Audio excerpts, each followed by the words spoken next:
দাজ্জাল পৃথিবীতে কবে আসবে? কোনো মানুষকে তার আচার আচরণ কিংবা কাউকে ঘায়েল কিংবা বিকৃতির উদ্দেশ্যে দাজ্জাল বলা যাবে কিনা? দাজ্জাল দাজ্জালুন শব্দ থেকে আসছে, যার অর্থ হলো মিথ্যা। মূলত মহামিথ্যাবাদী, মহাপ্রতারক, এটাই হলো দাজ্জাল শব্দের মর্ম। পৃথিবীতে দাজ্জাল যে আগমন করবে, যে মর্মে হাদিসে সতর্কীকরণ করা হয়েছে, এবং যত নবী রাসূল পৃথিবীতে এসেছেন সবাই যার যার উম্মতকে দাজ্জালের আগমন সম্পর্কে সতর্ক করে গেছেন। অর্থাৎ দাজ্জাল এক মহাফিতনা হয়ে আসবে।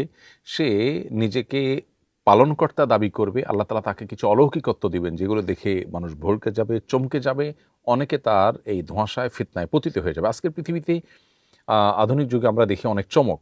এই চমকগুলো দেখে আমাদের আল্লাহর প্রতি, আখিরাতের প্রতি অনেকেরই সন্দেহ চলে আসে, নাউজুবিল্লাহ। তো দাজ্জালের ফিতনা হবে এর চাইতে আরও ভয়াবহ। তার হাতে মানুষকে মৃত্যু দেওয়া, জীবন দেওয়া, মৃত মানুষকে জীবিত করে ফেলার মতো অলৌকিকত্ব তার কাছে থাকবে। খাদ্য এবং পানি পৃথিবীর, এগুলো তার কন্ট্রোলে চলে আসবে। এভাবে নানাবিধ চমক তার কাছে থাকবে, যেগুলো দেখে সে যখন নিজেকে আল্লাহ দাবি করবে, সৃষ্টিকর্তা বা পালনকর্তা দাবি করবে, অনেকেই তাকে বিশ্বাস করবে। তার হাতে দৃশ্যমান জান্নাত এবং জাহান্নাম দু হাতে সে তার থাকবে। তো এগুলো দেখে যারা ভড়কে যাবে এবং ঈমান হারা হয়ে যাবে, তার প্রতি ঈমান আনা মানে আল্লাহর প্রতি কুফরি করা, তারা যেন এই শেষ যুগে, বিশেষ করে মানুষ যেন এটা থেকে বেঁচে থাকতে পারে, সেজন্য নবী করিম সাল্লাল্লাহু আলাইহি ওয়াসাল্লাম সহ সমস্ত নবী রাসূলগণ সতর্ক করেছেন।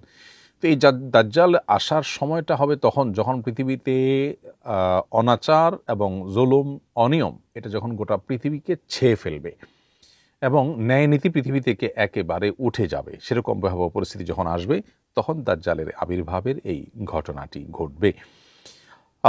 দাজ্জাল তার নিকটবর্তিতার আরেকটা আলামত হাদিস থেকে আমরা জানতে পারি। সেটা হলো যে যখন দাজ্জাল নিয়ে আলোচনা পৃথিবীতে কমে যাবে, ওলামা একরাম, খতিবগণ, দায়ীগণ তাদের আলোচনায়, লেখনীতে, বক্তব্যে, দাওয়াতের টপিকে দাজ্জাল যখন থাকবে না, দাজ্জাল যখন হারিয়ে যাবে, তখন মূলত দাজ্জাল আসার সময় নিকটবর্তী হবে এবং সে আসবে এবং এই চমকে বহু মানুষকে বেঈমান করে ফেলবে। খুব অল্প সংখ্যক মানুষের ফিতনায় তারা এই চমক দেখেও আল্লাহর প্রতি ঈমান ধরে রাখতে পারবে। আজকাল তো বিজ্ঞানের চমক দেখেও আমরা অনেকেই ঈমান দুর্বল হয়ে গেছে আমাদের। আল্লাহ তাআলা আমাদেরকে হেফাজত করুন। তাহলে দাজ্জালের ফিতনা কত ভয়ঙ্কর হতে পারে সেটা বলার অপেক্ষা রাখে না। এখন কোনো ব্যক্তি যদি দাজ্জালের মতো এরকম মিথ্যা, প্রতারণার নেচারটা তার মধ্যে পাওয়া যায় ব্যাপকভাবে, তাহলে তাকে দাজ্জাল বা মহামিথ্যুক, এটা শাব্দিক অর্থের বিচারে তার ব্যাপারে প্রয়োগ করা চলে। নবী করিম সাল্লাল্লাহু আলাইহি ওয়াসাল্লাম ইবনে হাদিসে বিশেষ করে মিথ্যা নবুয়তের দাবিদার যারা আছে তাদের সম্পর্কে, তারপরে হাদিস গড়াপেটার সাথে যারা জড়িত হয়েছে, এদেরকে মুহাদ্দিসগণ অনেক সময় দাজ্জাল মিনাদ দাজ্জালা, মহামিথ্যাবাদী হিসাবে আখ্যায়িত করেছেন। তো এরকম যদি কারোর মধ্যে থাকে তাহলে তাকে এরকম বলা যেতে পারে, কিন্তু এটার ব্যবহারটা খুবই স্পর্শকাতর।